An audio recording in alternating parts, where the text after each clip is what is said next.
고구려가 이런 모습이었죠. 고구려도 우리는 뭐 그러니까 대체로 뭐 고구려족 그리고 뭐 부여족 이렇게 이어지는 예맥 계통으로만 생각을 하지만 사실 고구려는 복합국가 다민족 국가였고 뭐 말갈족이라든지 부여족이라든지 그밖에 뭐 거란족 이런 다양한 그 인종과 종족들을 포괄하고 있었던 다민족 국가였다. 넘어가겠습니다. 이게 집안에서 그 통화로 넘어가는 길은 이 산길입니다. 우리 뭐 강원도 같은 그런 산길이에요. 가을에 이렇게 넘어가다 보면 단풍이 상당히 들어서 꼭 뭐 강원도 온 느낌. 도로는 우리보다 좀 아직 발전이 안 돼 있어서 제가 몇 년 전에 그 갔을 때 가을이어서 단풍객도 많고 그래가지고 도로가 너무 막혔던 기억이 남아 있습니다. 이게 이제 그 가다가 만나는 비류수 혼강입니다. 굉장히 혼딱 그 비가 와서 여름에 이건 지나가면서 찍은 사진이어서 홍수가 난 것처럼 물이 굉장히 흐린 상태였습니다. 이 혼강. 통화는 이렇게 생겼고 통화시는 이쪽 중심가는 여기 있습니다. 그리고 집안시가 통화시의 한 일부분이죠. 통화는 이게 인삼이 중국에서 가장 많이 난다고 그래요. 중국이 중국 인삼 생산의 40%를 통화에서 한다. 뭐 이렇게 합니다. 그리고 약초 이런 것들이 많이 나기 때문에 제약회사가 많이 있다고 그래요. 그러니까 그 약을 만들어내는 회사들이 많다. 그러니까 이 백두산 자락으로서 산골이라는 얘기인 거죠. 통화시를 흐르는 통화시의 이제 지도, 호텔에 있던 지도를 보여줍니다. 뭐 중국은 가면 야경이 이렇게 많이 보이는데 통화도 야경이 그 호텔에서 건너편에서 저녁을 먹다 보니까 굉장히 화려하게 비춰지더라고요. 사진이 제대로 안 나와서 그렇긴 한데 이렇게 화려했습니다. 후이 사진입니다. 이게 나중에 이제 그 동북항일연군 기념관에서 찍은 사진이고요. 그리고 이 포도주가 나오더라고요. 그 포도주 맛을 봤는데 뭐 제가 포도주 맛을 잘 몰라서 맛이 괜찮은 거다 어떻다 이렇게 얘기를 할 수는 없는데 가격에 비해서는 뭐 싼 편치고는 그냥 머쓱하다 이런 느낌을 받았습니다. 동북항일연군 기념관입니다. 동북항일연군 기념관이 이렇게 있고 그 위에는 양정우 능원이 있습니다. 양정우 장군은 남만 지역의 중국 그 항일 무장투쟁을 대표하는 대표적인 인물이죠. 양정희 장군 1940년 2월에 결국 그 주변에 있던 그 인물들의 배신에 의해서 일본군에 잡혀서 처형당했습니다. 근데 이 양정희 장군의 그 능원을 이렇게 크게 만들어 놨어요. 중국 그 동북항일연군의 중요한 지도자 중에 양정우와 조상지, 자오상즈라고 상짓이라는 이름을 붙였습니다. 나중에 지금 그 이름을 붙여서 북만 지역에 그 항일 영웅이 있는데 두 사람을 가장 높게 평가를 합니다. 이 사진에 보면 이 조그마한 이 인물이 조상지로 그러니까 알려져 있습니다. 굉장히 작죠. 그러니까 근데 나중에 그 이렇게 사망했을 때 보통 그 일본군은 이 중요한 지도자들을 체포하거나 사살하게 되면 목을 잘라서 이렇게 시내에다 거는데 자른 목을 보면 얼굴이 좀 많이 달아져 있습니다. 밖에 있는 공원에 있는 모습입니다. 이 그 기념관 안에 들어가면 이렇게 동북항일연군 군장이었던 동북항일연군이 남만주부터 동만주, 북만주까지 포괄해서 많았을 때는 1군부터 14군까지 조직이 되었는데 11군까지 조직이 되는 대체로 많을 때 한 4만 명 정도 되었다고 추정을 하고 있습니다. 그러니까 한 팀에 4만 명이니까 한 3천 명이 좀 넘는 거죠. 3천 한 2, 300명 정도. 물론 이제 그 군의 그 규모나 부대에 따라서 중심 부대는 남만주의 1군과 동만 그 남만 동만을 합친 1, 2군이 중심이었고 북만 쪽에 3군과 4군, 5군이 있었습니다. 나머지 나중에 이제 그 있는 조직들을 확대하면서 만들었기 때문에 이 부대들이 중심 부대였는데 이 1군 같은 경우는 많을 때는 한 6천 명 정도 됐다고 그러죠. 이 6천 명을 총지휘했던 양정호 장군입니다. 양정호 장군은 원래 동북 지역 사람이 아니고 저쪽 하남성 사람인데 하남성에서 농민운동을 하다가 1929년에 푸순 지역으로 파견이 되었습니다. 파견이 되었고 31년에 그 일본군이 그러니까 만주를 침략해서 만주 사변을 일으키니까 전면적으로 중국 공산당은 전면적인 무장항쟁을 선언을 하게 되죠. 그래서 무장투쟁을 선언하고 이 무력 그 일격대를 조직하기 위해서 중요한 인물들을 동북 지역에 많이 파견을 하게 됩니다. 그래서 양정호 같은 경우는 하얼빈 그러니까 중국 만주 성위의 서기로 파견되고 만주 성위의 서기 겸 군사위원회 서기로 활동을 합니다. 활동을 해서 남만주 지역으로 다시 와서 일격대를 조직을 합니다. 이때 이제 양정호와 함께 온 사람이 양림이라는 나중에 이제 그 중국 관당 중앙 쪽으로 가서 장정에도 대장정에도 끝까지 참가했던 아주 유명한 사람입니다. 이 사람도 결국 그 사망하게 되는데 항일투쟁 과정에서 사망하는데 조선인입니다. 이 조선인과 더불어 이 남만 지역에 유격대를 처음으로 조직을 하죠. 양림, 양정호 그리고 그 조선인 이홍광 이 사람들이 남만 지역의 유격대를 처음으로 조직한 중요한 인물들입니다. 이 양정호가 사살하고 나서 일본군들이 이제 양정호를 사살하고 이렇게 싣고 가는 모습을 그림으로 그린 겁니다. 양정호 같은 경우 굉장히 그러니까 일본이 그렇게 그러니까 잡으려고 노력을 했는데 힘들게 잡았어요. 그리고 몇 달 동안 산속에 먹을 거 하나도 없는데도 그렇게 버틴 겁니다. 그래서 도대체 어떻게 살았는지 알고 싶어서 일본인들이 나중에 양정호를 그러니까 사살한 다음에 배를 갈라서 내용물을 확인을 해봤대요. 했더니만은 뱃속에는 이제 입고 있던 솜털을 뜯어먹은 거죠. 솜을 뜯어먹은 거죠. 솜과 나무 뿌리밖에 나온 게 없었다고 그래요.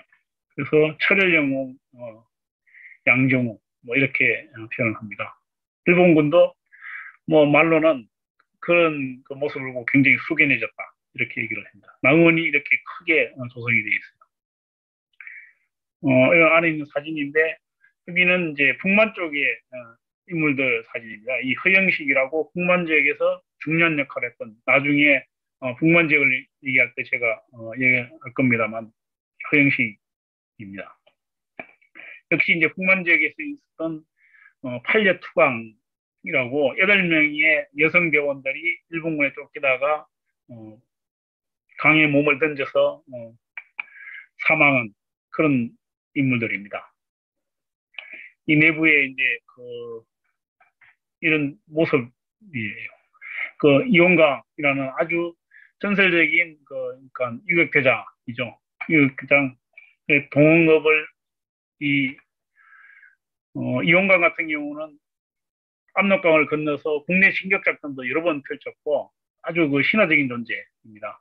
마지막에 일본군에 사살됐는데 이 시신을 그러니까 몰래 뺏기지 않게 해서 일본군에 시신 뺏기면 일본군이 전부 그냥 목 잘라서 내걸고 나머지 그러니까 시신은 전부 그러니까 짐승 파워를 만들어서 던져버리니까 그렇게 훼손당하지 않게 하려고 몰래 그러니까 묻었다고 그래요. 이게 40년이 지난 그 후에 시신을 찾아서 결국 그러니까 안치시켰습니다. 그 자리를 찾았던 사람들이 확인하는 그런 모습입니다. 그 밖에도 그러니까 이 양세봉 장군이 있는데 양세봉 장군은 민족주의자로서 공산주의자가 아니고 민족주의자였습니다. 민족주의자였고 조선혁명군 사령관으로서 아주 전설적인 인물이죠. 그래서 군신, 그 전신, 전쟁의 신, 뭐 군대 신, 뭐 이런 그 별명이 붙었다고 그래요. 신출기루모라는 싸움으로 아주 뛰어난 전공을 쌓았는데 결국 역시 그러니까 일본군의 밀정에 그러니까 이렇게 사살당합니다. 1934년에 사망했습니다. 여기 보면 곳곳에 양정우 양세봉 장군의 이런 그 석상들 뭐 이런 것들이 세워져 있습니다. 그 밖에도 이제 민족주의라서 활동을 하다가 나중에 동북 항일연구 쪽에 참가하는 최윤구라든지 박대호라든지 이런 사람들이 있습니다. 그리고 이 지역에서는 지청천, 이청천으로 알려져 있죠. 이청천이라든지 김학규라든지 이런 민족주의자들도 무장투쟁을 했던 지역입니다. 이 인물들 외에 이동광이나 송무선 이런 항일무장투쟁 대원들이 있었습니다. 유명한 인물들입니다. 이동광 같은 경우도 굉장히 유명한 인물이죠.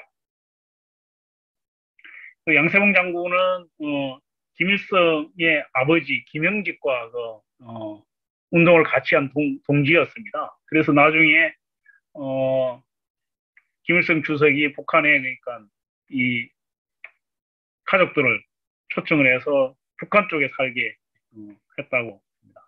그리고 이 남만 지역에서는 또 중요한 인물이 있는데 오상윤이라는 견광이라고도 얘기를 하고 김산이라는 아리랑을 쓴 작가에 보면 거기 나오는 인물입니다. 아주 뛰어난 혁명가였는데 마지막에 결국 일본군에 잡혀서 변제를 하게 됐습니다. 아주 그러니까 오랜 혁명투사였고 남만 지역의 가장 조선인으로서 가장 높은 지위에 있었던 핵심 인물이었는데 안타깝게도 마지막에 일제가 폐망하기 몇 년 전에 그러니까 잡혀서 결국 변제를 했죠.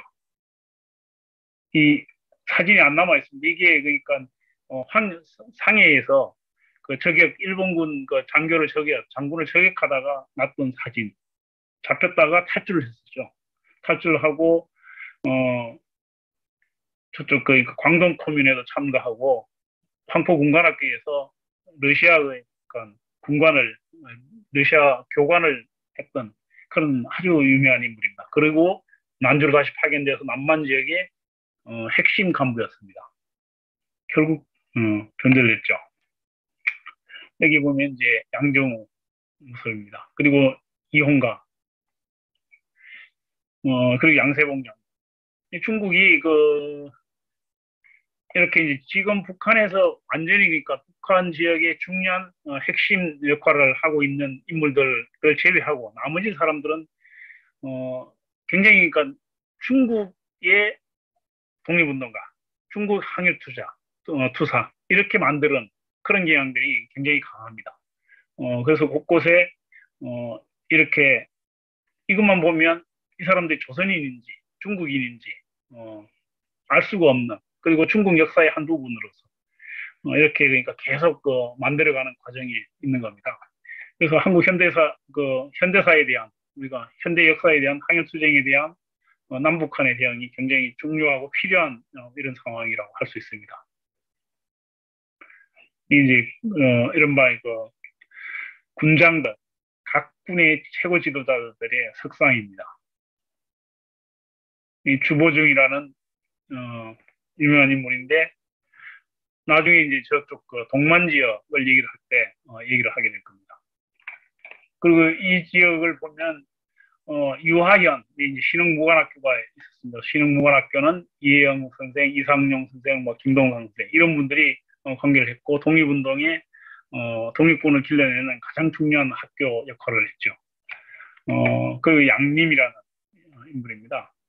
제가 이제 내일 노동뉴스에 양림에 대해서 썼는데 아주 그러니까 중요한 사실은 인물이에요. 우리가 알고 있는 것보다 훨씬 더 중국 내에서 굉장히 그러니까 높은 지위에 있었고 인표라고 나중에 모택동의 후계자가 되었다가 결국 그러니까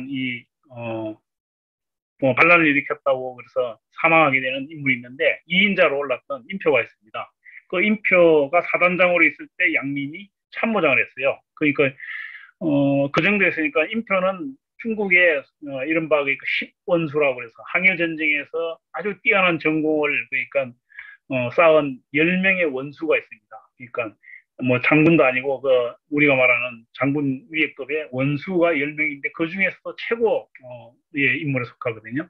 한국 전쟁에 참가했던 팽덕회와 더불어서 1, 2위를 다투는 최고의 인물인데 그 인표 밑에서 3인자였으니까 굉장히 높은 직위였죠. 이 사람도 죽었는데 이 부인도 그러니까 북만주 지역에서 항일투쟁을 하다가 사망합니다. 나중에 북만주 지역을 얘기를 하면서 이추학이라고 제가 얘기를 언급을 하게 될 겁니다. 이제 그 통화에서 백두산으로 넘어가는 과정에 보면 뭐 이런 산악지역이 이제 계속 백두산으로 가니까 더 그 산이 험하죠. 고구려 후기서 이런 것도 나옵니다. 그 이도백화진이라고 해서 진이라고 그러면 뭐 그 행정구역상 우리로 치면 말하자면 뭐 면 정도, 사실은 면하고는 저 이제 중국은 규모가 다르기 때문에 면이라고 볼 수는 없지만 그런 정도인데 이도백화지는 사실 백두산 밑에 조그마한 거 그러니까 마을 같은 곳이었는데 지금은 어마어마하게 커졌습니다. 그래서 곳곳에 보면 이렇게 개발을 하고 있고 호텔도 짓고 뭐 관광시설 뭐 이런 숙박시설 이런 걸 짓고 있습니다. 백두산을 중국이 아주 그 10대 명산, 중국에서 정책적으로 10대 명산으로 선정을 해서 키우고 있고 이 백두산의 관할권이 원래 연변자치주의에 있었는데 지금은 길림성으로 넘어갔죠. 미도백화진의 뭐 단장하는 모습입니다.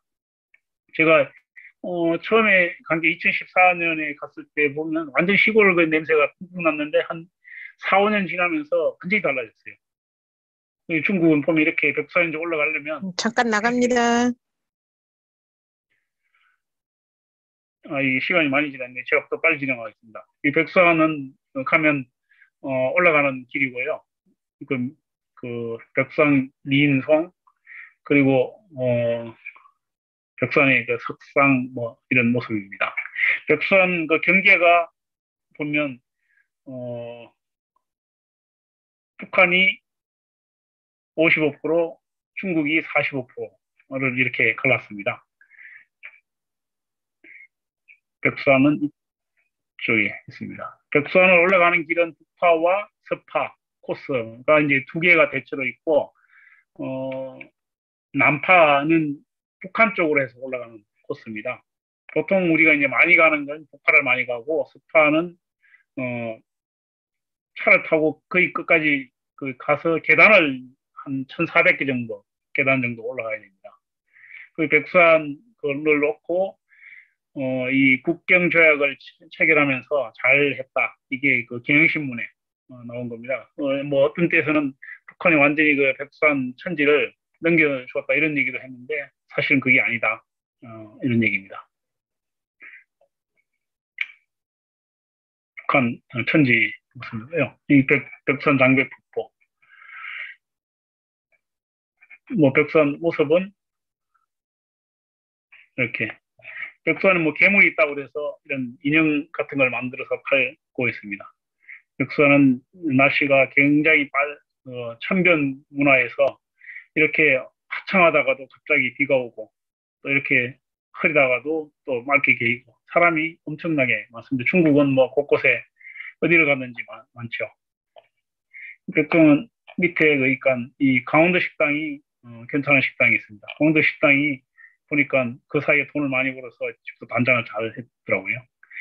북한에서는 이제 백두산을 특히 우리가 일반적으로 백두산 자체를 민족의 성산 이렇게 보는데 특히 이제 북한은 항일무장투쟁과 관련해서 백두산을 김일성의 항일무장투쟁의 중요한 기지였던 것 이런 것 때문에 중요하게 취급을 하고 있죠. 특히 이제 1936년부터 1940년까지 사이에 백두산은 김일성은 대체로 36년부터 4년 그러니까 거의 많은 시간을 백두산 주변, 백두산과 그 주변에서 항일무장투쟁을 벌였습니다. 그 중에서도 1937년 6월에 있었던 보천부 전투가 가장 유명하죠. 보천부 전투를 통해서 김일성 국내에 널리 알려졌고 1940년대 일제 말기에 여군형과 더불어 김일성이 가장 청년들한테 그러니까 유명한 인사로 알려져 있었습니다. 그리고 많은 사건들이 보면 일제히 그러니까 정보나 사찰에 의하면 무슨 파업을 일으키거나 도망가거나 뭐 하려고 그러는데 뭐 할 거냐 이렇게 물으면 네, 탈출을 해서 김일성 부대를 찾아가겠다 뭐 이렇게 얘기를 했다고 해요.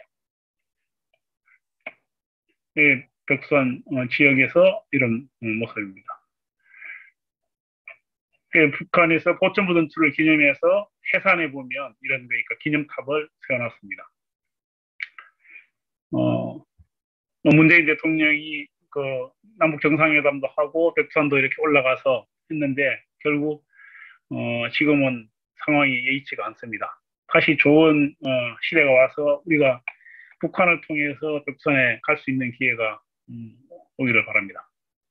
예, 제가 약간 시간이 좀 지났는데 마치겠습니다.